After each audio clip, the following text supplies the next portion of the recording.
Hello guys! Happy Monday! So for today's video, meron tayong ahente na dadating po ngayong Monday. Yung ahente po natin ng mantika. Dadating din po yung ahente natin ng alak, yun sa Red Horse. Pero hindi po tayo kukuha dahil medyo matumal po ang Red Horse ngayon. Sobrang dami ko pa, kukunti pa lang yun bawas dito, dyan sa mga alak sa likuran.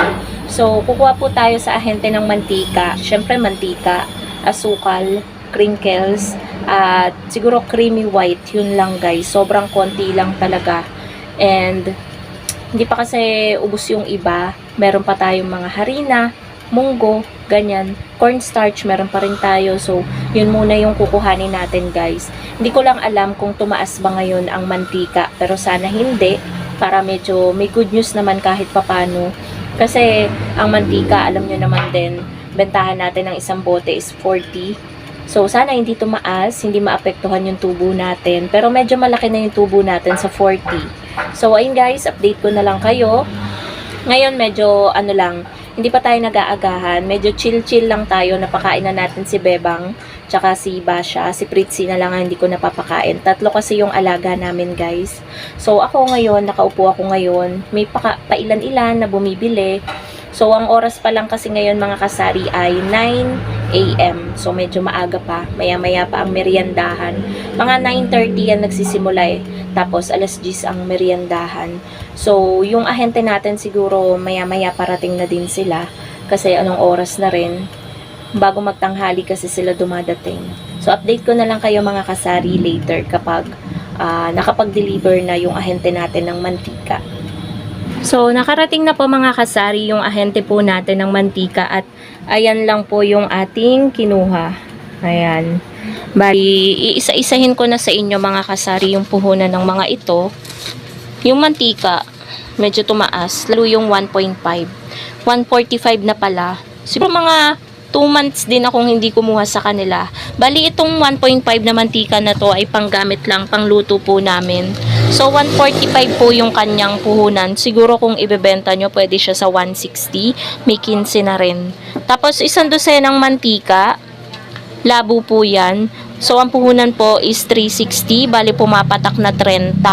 40 po ang aking bentahan. Medyo malaki po ang tubo ko sa mantika. Tapos po, sa gami, kumuha po ako ng 3 klase ng gami. 50 pesos per tub, 60 pieces ang laman. So, meron po akong 10 pesos kada isang tub. Tapos, creamy white, 140 ang puhunan. Siguro sa Pure Gold nila ito binili. Bentahan ko ay 16. So, may 20 pesos ako dito sa isang tie. Diyan sa 10 peraso, may 20 pesos na rin ako. Tapos, guys, bumili ako ng Milo sa kanila. Medyo pricey nga lang guys. 10 pesos ang puhunan ng Milo. Kasi 120 yun nandito. 12 pieces siya. So, pumapatak na 10 ang isa. So, 12 naman guys ang bentahan ko ng Milo. So, pwede naman. Tapos, asukal na puti. 1 kilo. 85 ang puhunan. Yan. 1 kilo. Tagwa 1/4 po ito. Ayan. 28 po ang bentahan ko ng 1/4 na puting asukal. May bumili lang guys. So, saan na ba tayo nahinto? Dito sa wash na asukal. Kumuha ko ng 3 kilo. Yung wash, 68 guys ang puhunan ng kada 1/4. Bentahan ko ng wash is 24 pesos. Tapos, ano pa ba? Yun lang guys. Yun lang ang kinuha ko. Yan lang item na yun. Kasi meron pa tayong harina, meron pa tayong munggo, meron pa tayong cornstarch.